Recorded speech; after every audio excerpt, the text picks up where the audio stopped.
Apreciados hermanos, un gusto saludarles a cada uno de ustedes. Que el Señor nos bendiga, no solamente por exponer su palabra, sino también para que podamos escuchar y que todos podamos ser edificados en el nombre de Jesucristo. Que Él pueda derramar su Espíritu sobre nosotros a fin de que tengamos luz y verdad, y eso puede ser para una transformación de nuestra vida. Antes de comenzar la presentación de este tema, vamos a pedir que Dios pueda dirigir el estudio de esta mañana. Vamos a orar. Padre Santísimo, nosotros, estando delante de ti y abriendo las Escrituras, queremos pedirte que tú nos unjas con tu Espíritu, para que no sea solamente una mera información, sino pueda ser para la transformación de nuestra vida, a fin de descubrir a Jesucristo y poder maravillarnos de su hermoso carácter. Y el cielo puede estar unido en esta tierra, con nuestra mente y nuestro corazón, a fin de que tengamos luz desde tu trono de gracia. Ruego no solo por mí, sino por las personas que están escuchando, y que pueda ser, Señor, una bendición el haber compartido este tiempo. Pedimos tu bendición en el nombre de Jesucristo nuestro Señor. Amén. Apreciados hermanos, hay una lucha entre el bien y el mal. Y esa lucha entre el bien y el mal son dos poderes de mente: la sabiduría divina y la sabiduría del enemigo, del ángel caído, del espíritu de las tinieblas, en oposición a la luz verdadera. Y el Señor en cada época siempre ha marcado un evento profético y lo ha dicho con anticipación para que la historia corrobore y pueda decirnos de que esto ha tenido su cumplimiento. Ahora, el enemigo de Dios estudia esas profecías que Dios revela. Por ejemplo, cuando Dios le dijo a Abraham, 400 años va a estar tu pueblo en una tierra que no es suya. Allí van a servir a un rey opresor, pero llegado el tiempo, yo voy a sacar a ese pueblo. El diablo escuchó que eran 400 años. El pueblo de Israel estaba en Egipto. José ya había pasado al descanso. El rey que conocía a José también. Y entonces el enemigo dice que hay que endurecer las cosas porque él sabe que esos 400 años se está cumpliendo. Así que le puso al pueblo de Israel para que sea un ignorante en ese cumplimiento de tiempo profético que es la verdad presente para esa generación, para que la mente de ellos esté entenebrecida. Y entonces Faraón manda a edificar grandes ciudades, las pirámides, y la opresión aumentó, a pesar que el pueblo de Dios se multiplicaba, pero tenían muchos problemas para no poder dedicarle tiempo al estudio de la palabra. Así que aumentó la amargura de la vida de servidumbre en hacer barro y ladrillo, y en toda labor de campo y en todo su servicio. Así que el tiempo fue cada vez más riguroso para el pueblo de Israel. Y el rey de Egipto sacó un decreto. Ahora, ese decreto no era solamente una idea de Faraón, sino era una inspiración satánica, porque sacó un decreto para que matase a todos los niños varones, porque el diablo sabe que van a ser el libertador, aquel que va a sacar al pueblo de Israel de la tierra de Egipto. Entonces el diablo, al sacar el decreto de muerte, no se da cuenta de que el que maneja la historia es el Dios Todopoderoso.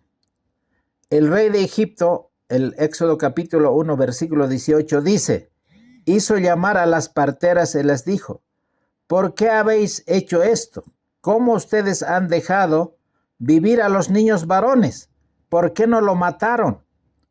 Y las parteras le respondieron a Faraón: porque las mujeres hebreas no son como las egipcias, porque son robustas y dan a luz antes que la partera venga a ellas, y Dios hizo bien a las parteras, y el pueblo se multiplicó y se fortaleció en gran manera. En esas condiciones nació Moisés, y él estaba dispuesto a matarlo porque él era el profeta que Dios levantaría, el que sacaría al pueblo de Israel de la tierra de Egipto. Por eso dijimos al comienzo que Satanás estudia la Biblia con cuidado, o la palabra de Dios oralmente que fue expresada. En este tiempo, el enemigo sabe que le queda poco tiempo. Y entonces, así como en el tiempo de Moisés estudió la Biblia diligentemente, en el tiempo del nacimiento de Juan el Bautista, en el tiempo del nacimiento de Jesús, igualmente él estaba estudiando, pero con toda dedicación, para que Jesús fuese matado así tan pronto como naciese. Pero como siempre el enemigo no se cansa y no reconoce la sabiduría divina. Él, creyendo que va a manejar la historia, entonces termina siendo el que cumple lo que está escrito en la palabra de Dios. Así que cuando salió el decreto de Herodes para matar a todos los niños de 3 años para abajo, él quería que muera también Jesucristo. Entonces Jesús fue advertido, hay ángeles de Dios que trabajan, el niño escapó a Egipto con sus padres, pero cuando Herodes murió regresaron y así cumplieron la palabra profética. Ahora, nosotros vivimos en un tiempo especial. Y si vivimos en un tiempo especial, tenemos que darnos cuenta porque Él está estudiando y sabe que la última generación tiene que reflejar el carácter de Cristo. Y tiene que haber 144,000 sellados. El Señor tiene que levantar un profeta para preparar tal cual como Juan el Bautista o como Moisés para cumplir un evento profético, y el Señor va a levantar al que en su sabiduría esté destinado quien va a cumplir ese rol profético. En el libro de Apocalipsis capítulo 12 versículo 17 dice: entonces el dragón se llenó de grande ira contra la mujer. En el tiempo del fin, que comienza después de la Revolución Francesa, el diablo sabe que le queda poco tiempo y Dios va a levantar un pueblo profético.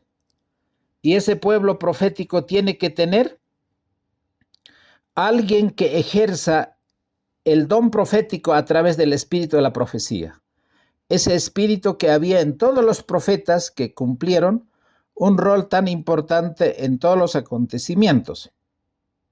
Entonces, después de la Edad Media, de la Santa Inquisición, el Señor tiene que dar libertad.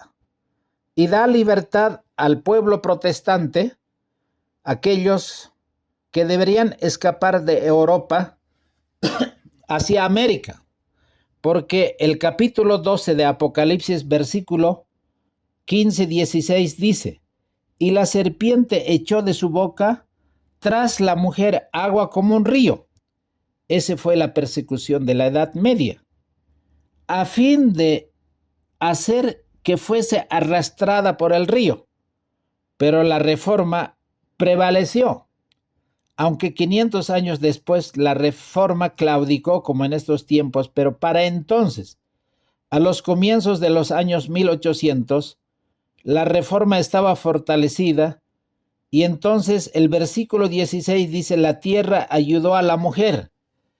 Esos hombres protestantes que amaban la libertad, lejos del poder papal, lejos de la opresión de la corona o del rey que gobernaba esas naciones, entonces esos hombres supieron de que había una tierra de libertad y que estaba eso en América.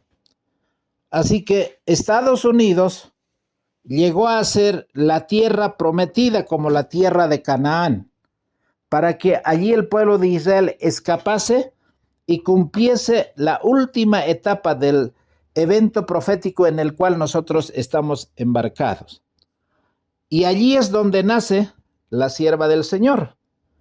Y entonces allí nace también el movimiento adventista con toda claridad para cumplir un rol profético. Así que la tierra ayudó a la mujer porque tragó la persecución de ese río y sorbió el río que el dragón había echado de su boca. Para 1844, 1770, en esa década, Estados Unidos se funda.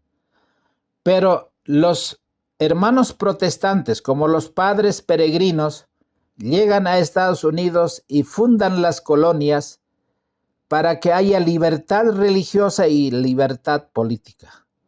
Allí Roma no podía llegar y tampoco la opresión de los monarcas que había en Europa. Entonces, versículo 17 dice, el dragón se enfureció contra esa mujer, es decir, la iglesia, que nació en la América, y fue a hacer guerra contra el remanente. O sea, ese era el remanente que había quedado de toda la iglesia del mundo antiguo conocido, y esa simiente de la mujer, aquel resto de la descendencia, tienen dos características. Guardan los mandamientos. Allí se levantaría un pueblo que guarda los mandamientos. Los 10 mandamientos, incluyendo el cuarto mandamiento que pide que guardemos el sábado como señal de recordatorio de la creación de Dios. Ese tema es conocido, pero quiero destacar algo importante, que tienen el testimonio de Jesucristo. En las presentaciones anteriores que hice, ¿qué representa la verdad presente? Nosotros hemos llegado a la conclusión, y también dice la Biblia, los testimonios, de que el Señor tiene un pueblo especial en este tiempo, con un mensaje especial para cumplir un evento especial. Este es el último evento que nos queda para cumplir ese acontecimiento tan importante, preparar a un pueblo para el cierre de la gracia, para que puedan estar apercibidos para la segunda venida de Cristo. Y para cumplir ese rol, el Señor no solo levantó un movimiento, el movimiento milerita, desde la década de los 1830, disculpen, y hasta 1844. Y allí nace el que tendría el rol importante de cumplir el testimonio de Jesucristo. ¿Y qué es el testimonio de Jesucristo? Porque el diablo no está enojado con todas las iglesias, sino solamente está enojado con el remanente de esa iglesia. Y esa remanente quiere decir el resto, los que guardan los mandamientos. Tiene que levantar el Señor un movimiento que ponga los 10 mandamientos en el lugar donde debe estar. El séptimo día, que es el cuarto mandamiento, tiene que brillar igual con una luz donde está el sello de Dios, la autoridad de Dios de la creación, de la redención. Entonces, ahora, ¿qué es el testimonio de Jesucristo? El testimonio de Jesucristo, en el libro de Apocalipsis capítulo 14, porque el libro de Apocalipsis capítulo 14 habla del mensaje de los 3 ángeles. Y el mensaje de los 3 ángeles, en el tercer ángel, termina el versículo 12 diciendo, aquí está la paciencia de los santos. Aquí están los que guardan los mandamientos de Dios y la fe de Jesús. O sea, el testimonio de Jesucristo es la fe de Jesús. Entonces son 2 términos equivalentes, el testimonio de Jesucristo y la fe de Jesús. ¿Quiénes son los que dan testimonio para tener la fe de Jesús? Son los profetas del Antiguo Testamento, son los evangelistas del Nuevo Testamento, son los apóstoles que escribieron todos los hechos de los apóstoles y las cartas, no solamente las cartas paulinas, sino las cartas universales. Y Juan mismo escribió el libro de Apocalipsis. Entonces, la fe de Jesús tiene que ser algo más específico. Y en el capítulo 19 de Apocalipsis, el versículo 10, dice así el apóstol Juan: yo me postré a sus pies para adorarle. Él quiere adorar al ángel que le está explicando toda esta revelación. Y el ángel le dice: mira, no lo hagas. Yo soy un consiervo tuyo y de tus hermanos que tienen el testimonio de Jesús. Otra vez aparece aquí el testimonio de Jesús. Adora a Dios. Bueno, está diciendo lo que ya hemos dicho. Porque el testimonio de Jesús es el espíritu de profecía. El movimiento adventista tiene que tener un rol profético. Y para cumplir ese rol profético, Dios tiene que levantar un profeta. Sabemos que Dios llamó a 2 varones, no ese es el tema de estudio, pero esos 2 varones no aceptaron ese llamado. Y Dios llamaría a una mujer, a una muchacha, que apenas tenía el segundo de primaria. Entonces era una niña que no tenía ningún conocimiento académico. Era por lo menos apenas que sabía leer y escribir. Pero en el capítulo 22 del mismo libro de Apocalipsis, la palabra de Dios nos dice así, el versículo 8. Y yo, Juan, vi y oí estas cosas, y después que las hube oído y visto, me postré para adorar a los pies del ángel que me mostró estas cosas. Otra vez se repite ese problema. En realidad no es un problema, sino que por el recogimiento espiritual que Juan tenía de estar en la presencia de ese ángel poderoso, que le estaba revelando o enseñando las cosas que había recibido, él tiene deseos de postrarse delante del ángel. Y el ángel le dice que no lo haga. Y me dijo: mira que no lo hagas, porque yo soy consiervo tuyo y de tus hermanos los profetas. Juan era profeta.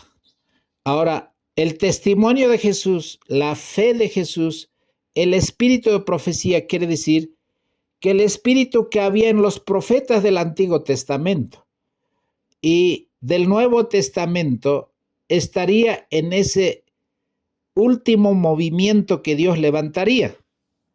Y ese movimiento es el movimiento adventista.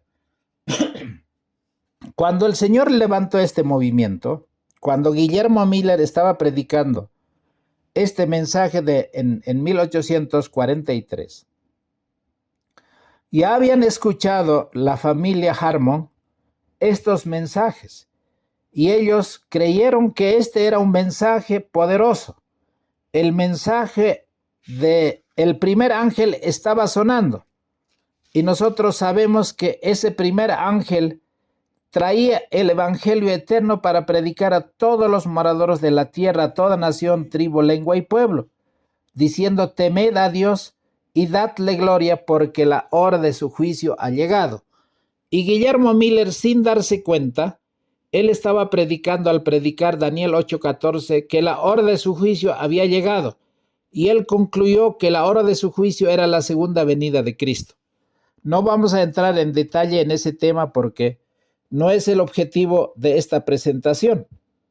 Ahora, el Señor levantó a una muchacha tan jovencita para cumplir este rol profético. Para muchos adventistas esta es una vergüenza, pero para mí realmente es una maravilla que Dios haya levantado un rol profético a través de esta mujer. Pero, ¿qué tenía que hacer esta mujer? Así como los profetas, tanto Moisés, tanto Daniel o Josué y tantos que escribieron todo lo que es el Antiguo Testamento, ella debería escribir para poder mostrar quién era la luz que ha de venir a este mundo. Y para alumbrar ese sendero necesitamos el espíritu de profecía, el espíritu de los profetas, para que estén alguien dando a la trompeta el sonido certero, a fin de que el pueblo esté apercibido y preparado para ese acontecimiento tan importante. Primero, el cierre de la gracia y la segunda venida de Cristo. Ahora, vamos a llegar al año 1858. Los esposos White estaban en el estado de Ohio.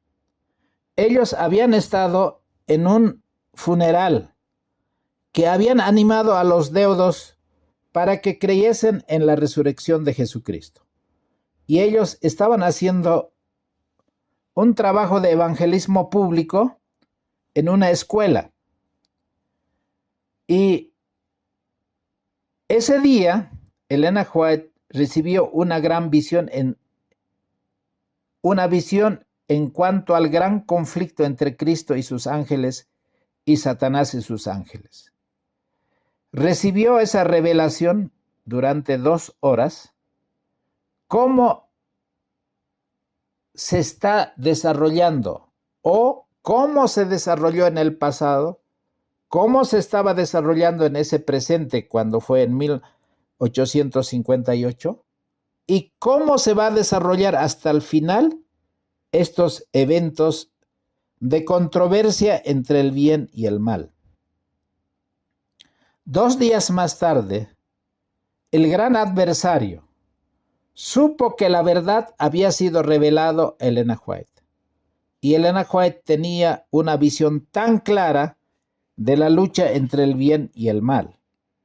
Entonces, el enemigo dice, no puede seguir viviendo esta mujer, porque si no, vamos a tener catástrofe en nuestro gobierno, porque un profeta es aquel que tiene que seguir diciendo en un momento de tinieblas espirituales qué representa la palabra de Dios. Así que, sabiendo el diablo que Elena White era un peligro, porque era la voz de Dios para toda esa generación, entonces comenzó a hacer un plan diabólico para matar a Elena White. Él sabe que esa revelación que Dios le dio del gran conflicto, la visión del gran conflicto, terminaría Dios revelando todo lo que Satanás tiene en los planes diabólicos a fin de que el pueblo de Dios esté preparado y no pueda caer en las minas que tiene preparado para aquellos incautos.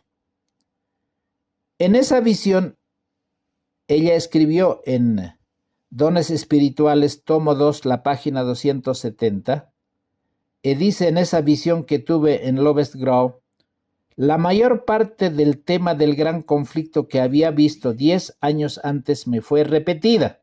O sea, no era una visión primera, sino que era una visión completa ahora que había recibido, pero anticipadamente ya había recibido parte de esa historia entre el bien y el mal, pero ahora que en su mente se estaba armando ese panorama profético. Entonces, al describir o al relatar y al escribir, sabe que el diablo va a hacer esfuerzos, pero tan vigorosos para estorbar ese propósito.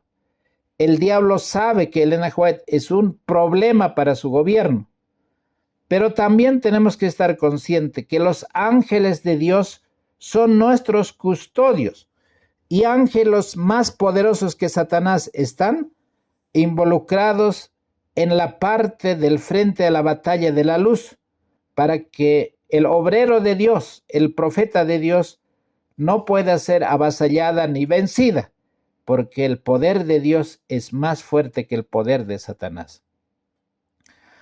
Y Satanás sabe que los 5 libros del conflicto de los siglos, la serie conflicto, es decir, patriarcas y profetas, profetas y reyes, deseado a todas las gentes, Hechos de los Apóstoles y el gran conflicto, el tomo quinto, es una historia de la lucha entre el bien y el mal desde el comienzo, desde el cielo mismo, cómo va a terminar.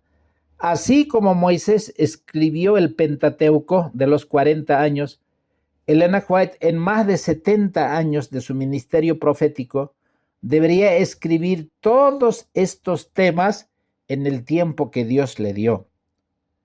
Porque esos escritos desenmascaran las tetras del enemigo. Por eso es que Satanás intentó matar a Elena White durante la escritura de este libro, para que no pudiese presentar a otros lo que le había sido revelado. 2 días más tarde, como decíamos, Satanás trató de quitarle la vida después de al segundo día, después de haber recibido la visión. Los White se detuvieron en la casa del hermano Palmer. Mientras Elena conversaba con la esposa, sintió que la lengua se le paralizaba. Una extraña sensación de frío pasó de su corazón a su cabeza y se extendió a todo su costado derecho. Era un problema de ASB. Por un tiempo estuvo insensible y inconsciente hasta que fue despertada por la ferviente oración de los presentes. Cuán importante es la intercesión por nuestros obreros, por aquellos que llevan el mensaje. Y cuando ella trató de caminar, se encontró con que tenía la pierna y el brazo izquierdo completamente paralizados. Por un corto tiempo pensó que había llegado el final de su vida. Eso está relatando en el libro Dones Espirituales, tomo 2, la página 271. Y ella sigue diciendo: mi lengua se negó a hablar lo que quería decir, y parecía grande y entumecida. Una sensación extraña y fría pasó por mi corazón en mi cabeza, y mi lado derecho estaba entumecida, pero fue erguida por fervorosas oraciones.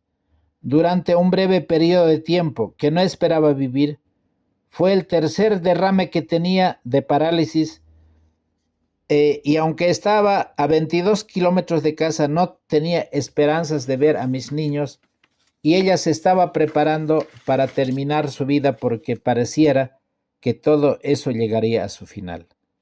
Pero gracias a la oración intercesora de los hermanos, poco a poco volvió a su estado normal.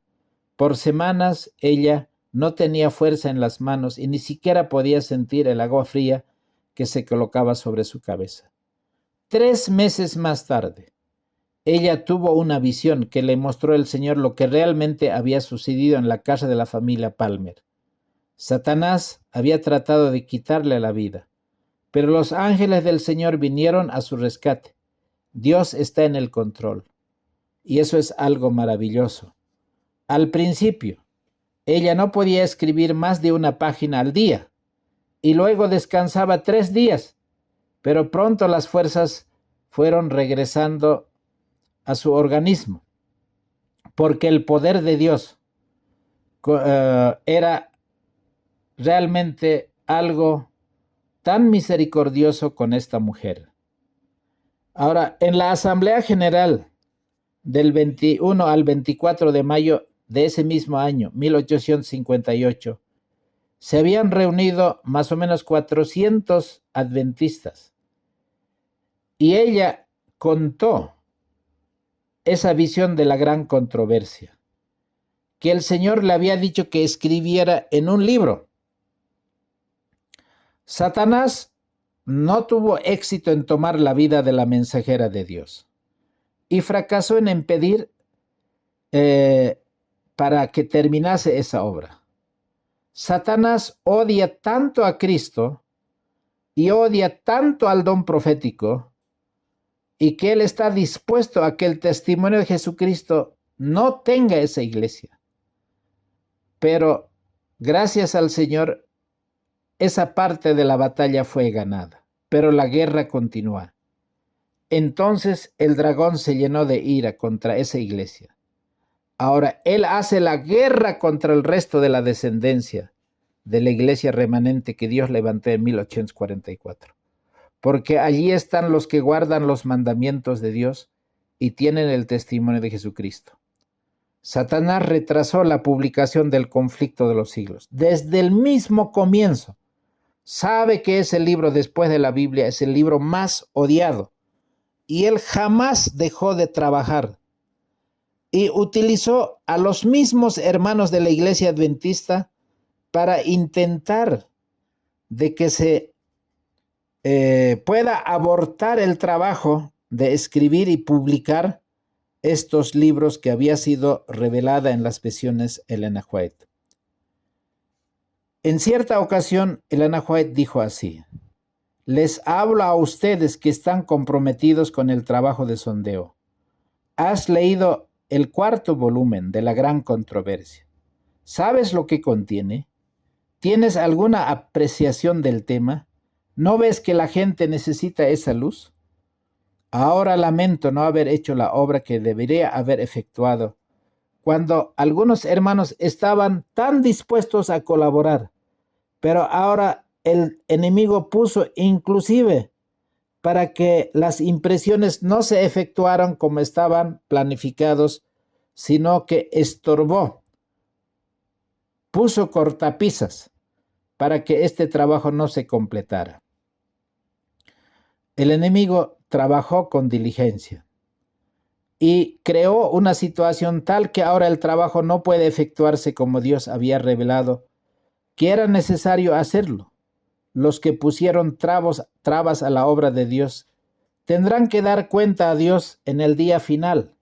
Ella dijo estas cosas en Dones Espirituales, en el volumen 1, en la página 224. Hoy nosotros conocemos que esos primeros escritos, que era el primer librito que había escrito Elena White, así como dice su nombre, que era parte de los dones espirituales, estaba en parte reflejando las cosas que van a suceder. Esa serie del gran conflicto ahora había sido escrito en un tiempo suficientemente largo, desde 1870, desde el 58 que ya fue revelada, pero cómo se preparó los 5 tomos del conflicto de los siglos. Primero, Patriarcas y Profetas se terminó de escribir en 1890. Profetas y Reyes en 1915. El Desea a todas las gentes en 1898. Los Hechos de los Apóstoles en 1911. Y el Conflicto de los Siglos en 1888. Todos estos libros que forman la serie El Gran Conflicto es un total de más de 3.500 páginas. Y es realmente algo tan importante y que ya se habían hecho 10 veces reimpresiones. Más de 50.000 ejemplares ya habían sido distribuidas. Es el primer libro que los colporteros distribuyeron como libro de colportaje. En una carta que escribió al pastor Wilcox, Elena White decía: mientras escribía el manuscrito del Conflicto de los Siglos, estaba a menudo consciente de la presencia de los ángeles de Dios. Y muchas veces las escenas sobre las que estaba escribiendo me eran presentadas de nuevo en visiones de la noche. Es decir, si alguna parte no le quedaba, el Señor le refrescaba otra vez en su mente esas visiones de manera tan clara que quedaban tan frescas y tan vívidas en la mente del profeta para que vaya escribiendo y sea exactamente así como Dios quería.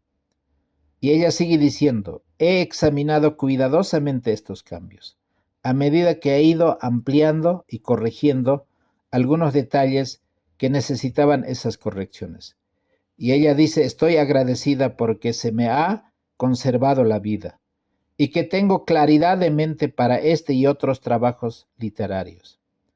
El capítulo 13 de la edición en español titulado El despertar en España fue preparado por algunos hermanos, como el hermano Chrysler y Hall, y se añadió al libro con la aprobación de ella misma porque era una recopilación de datos históricos que era tan importante que se incorporara. La historia del conflicto de los siglos abarca entre 5 o 6 décadas del ministerio de Ellen White. Gran parte de su tiempo fue invertida en hacer esa crónica lleno de interés para el pueblo de Dios de estos tiempos. Por eso, apreciados hermanos, con todo mi corazón quisiera decirles a ustedes que el Señor tiene un propósito tan importante para que nosotros podamos en cada tiempo, en cada momento, tener lo que era el trabajo del profeta. Yo quisiera por lo menos hacer una rememoración. ¿Qué es la suerte del profeta? ¿En qué consiste la suerte de aquellos que tienen que llevar la palabra de Dios? El mundo vive una apostasía, la iglesia vive una apostasía. En el tiempo del rey Acab, que tiene un paralelo, porque Elías, que era el profeta de Dios en aquel entonces, era el profeta que debería advertir en ese tiempo de apostasía nacional. Entonces Dios levantó a un profeta, aquel que tenía el testimonio de Jesucristo, aquel que debería enseñar la fe de Jesús, en el cual estaba el espíritu de los profetas. En el libro de Primera de Reyes, capítulo 16, vemos que Acab, el rey de Israel, estaba en completa apostasía. El pueblo de Dios nunca fue fiel así completamente por tiempos largos, sino esos reavivamientos y reformas solamente existieron por tiempos cortos. Y aquí Elías tiene que hacer un trabajo pero tan grande que tiene que enfrentar a un rey apóstata que se había casado con Jezabel, que era la hija de los pueblos más paganos, porque la escritura dice, porque le fue ligera cosa andar en los pecados de Jeroboam, hijo de Nabat, y tomó por esposa a Jezabel, hija de Etbal, rey de los sidonios, y fue y sirvió a Baal y la adoró. Ahora, nosotros estamos conscientes, el rey Acab era apóstata. El pueblo escuchaba al rey porque la religión verdadera fue sustituida por una religión falsa. Entonces, el trabajo del profeta era hacer que esa palabra de Dios sea clara. Los escritos de Moisés y los demás escritos eran la regla que daban el testimonio de Jesucristo. Eso era el espíritu de los profetas que ahora estaba en el profeta Elías.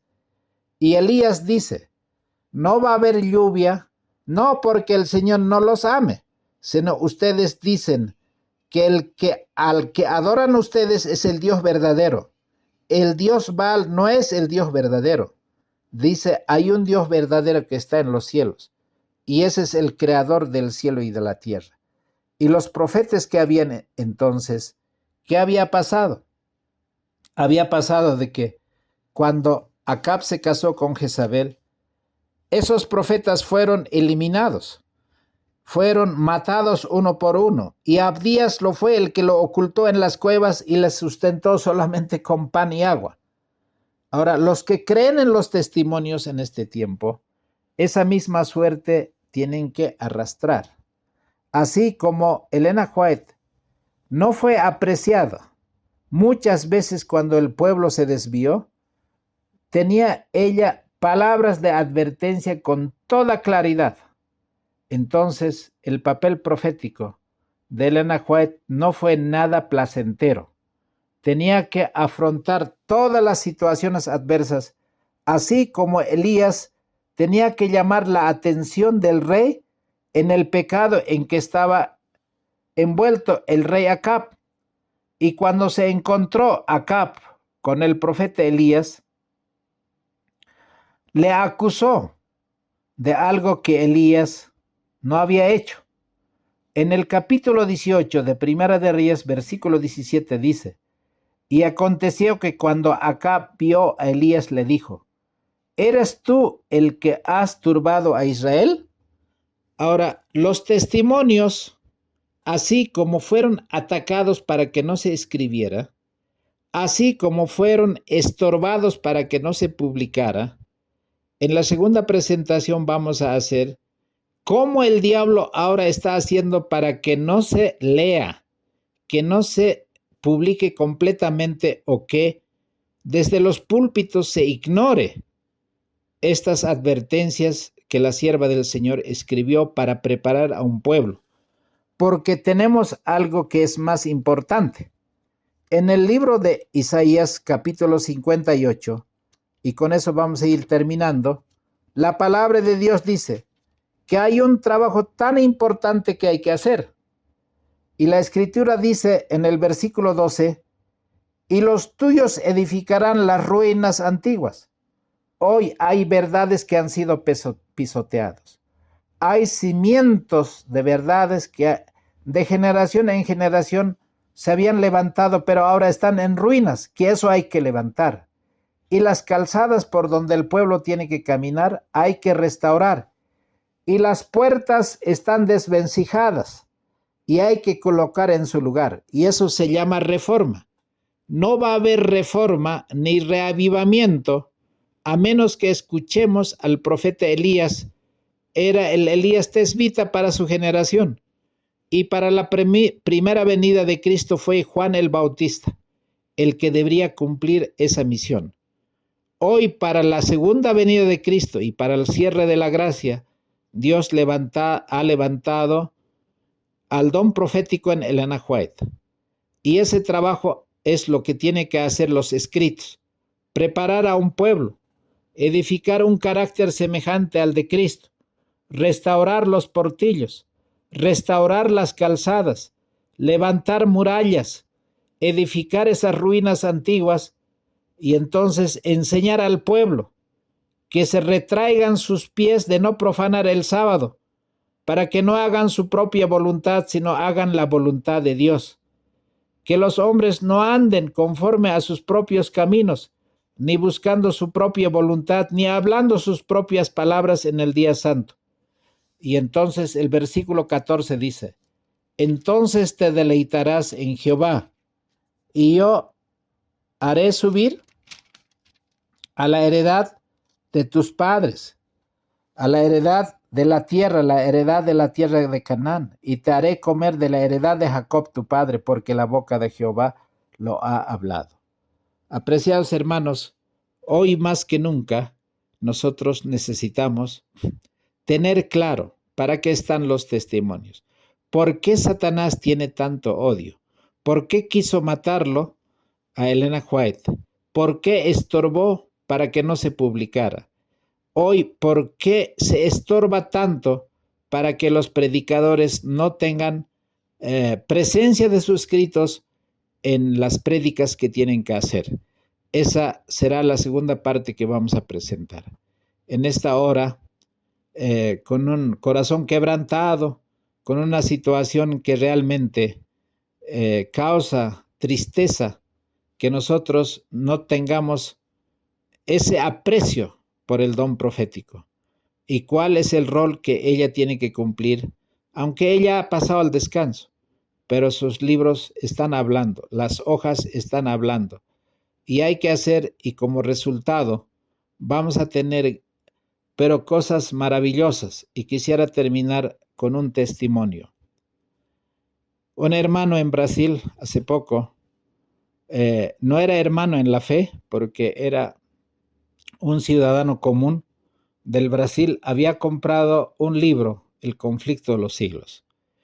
Y mientras estaba observando un poco, pensando en las cosas en su biblioteca, meditando, vio en el estante un libro que brillaba. Y ese libro que brillaba decía: ¿cómo es que puede un libro brillar? Y tenía así una luz fuerte, pero se apagaba un poco y otra vez destellaba esa luz. Y entonces él se acercó a la biblioteca y alzó el libro, y el título era El conflicto de los siglos. El hombre leyó de comienzo a fin en tan poco tiempo y se dio cuenta de que había una lucha entre el bien y el mal. Quedó tan asombrado con ese mensaje, y este hombre hoy es un anciano de iglesia que está predicando la palabra de Dios. Pero lo más interesante es que una hermana que también leyó El conflicto de los siglos por accidente, ella se dio cuenta de que este libro, sin saber quién era Elena White, comenzó a tener un gusto por la palabra, se le abrió el entendimiento y su visión se amplió. Estaba, pero así completamente asombrada. Y entonces, como ella pertenecía a una iglesia evangélica, dijo, este libro tengo que compartir con mis hermanos. Y comenzaron a leer y a estudiar. Y toda la iglesia se dio cuenta de que los mandamientos de Dios estaban vigentes, y que el verdadero día de reposo era el sábado, y que la reforma pro salud y todas las demás cosas entendieron claramente, y entonces dijeron, ¿y dónde conseguimos? Tal es así que llegaron al contacto de donde se publican estos conflictos de los siglos, pero por miles, por no decir millones, y el conflicto de los siglos el completo. Y entonces le dijeron, ustedes nos pueden hacer llegar, quisiéramos tener muchos ejemplares para distribuir en nuestra ciudad donde vivimos. Toda la iglesia hizo un pedido de 10,000 conflictos de los siglos. En poco tiempo llegó. Los hermanos estaban cantando el día que el furgón tenía que traer los 10,000 conflictos de los siglos. Y entonces esos hermanos evangélicos recibieron con gozo y alegría, y no solo que lo leyeron, sino que también le distribuyeron en poco tiempo, sabiendo que Cristo viene pronto. El tiempo de gracia está por terminar. Pero como no alcanzó, otra hermana dijo, lo que falta yo quisiera solventar. Y entonces 5,000 más se pidieron, y esos 5,000 también fueron distribuidos. Hay una iglesia que, aunque lleve el título de una iglesia presbiteriana, pero el mensaje que ellos aman y predican están claramente trazadas en la serie El Gran Conflicto. Aman ese libro, distribuyen ese libro, porque ese libro ha traído una transformación en su vida, una transformación, un reavivamiento y una reforma en su iglesia. Ellos aman el mensaje de los 3 ángeles, la verdad del santuario, todo lo que fue la historia de la Edad Media, cómo vivimos en el tiempo del juicio investigador, la verdad del sábado, de los 10 mandamientos. Hay un despertar y un reavivamiento. Mientras en los púlpitos de las iglesias adventistas se menosprecian los testimonios. ¿Qué va a traer una reforma? ¿Qué va a traer un cambio a la iglesia si no son los testimonios? Porque este es el alimento para este tiempo. Y a lo mejor tú y yo hemos nacido para este tiempo, para cumplir un rol profético. Hermanos, es maravilloso la historia verdaderamente contada, lo que pasó con la sierva del Señor. Quisiera en esta hora pedir al Señor que nos dé ese espíritu de humildad, ese espíritu, no el de Acab, sino que ya no estemos vacilando entre 2 pensamientos. Si es Baal, sigámosle, y si Jehová es nuestro Dios, sigámosle. El profeta hoy apela al corazón y dice, ¿para qué van a estar entre 2 pensamientos? Tomen una sola. Y nosotros, personalmente, he tomado la decisión de seguir este camino, por más duro que sea, porque fiel es el que nos ha llamado y también fiel es el que lo va a cumplir. Esa es la promesa del Señor. Así como protegió a Elena White con sus santos ángeles, nosotros nos protegerá también de los ataques del enemigo. Vamos a orar. Padre Santísimo, te agradezco en esta hora por tan grande revelación. Señor, solamente hemos esbozado un poco la lucha entre el bien y el mal. Cómo tu nombre el enemigo quiere pisotearlo, no solamente por el mundo pagano, no solamente por el mundo católico, no solamente por el mundo protestante, también en tu mismo pueblo, el pueblo adventista. Ten misericordia de nosotros, danos sabiduría y danos entendimiento, para que lo que hagamos no sea inspirada por el enemigo, sino dirigida por ti, por tu luz y tu sabiduría. Gracias, Padre, por este gran privilegio. Oramos que estos testimonios cobren vida en nosotros, sea esos mensajes que transformen nuestra vida, a fin de que no seamos solamente de nombre y quizá apóstatas, sino que podamos ser hoy genuinamente, así como un Elías convertido, así como un Juan Bautista, que era lleno del poder de tu sabiduría, así como fue tu sierva. Señor, bendícenos en esta hora. Te lo pido sin merecerlo, rogando una vez más tu misericordia sobre nosotros, con el perdón de nuestros pecados en la sangre preciosa de Jesucristo nuestro Señor. Amén.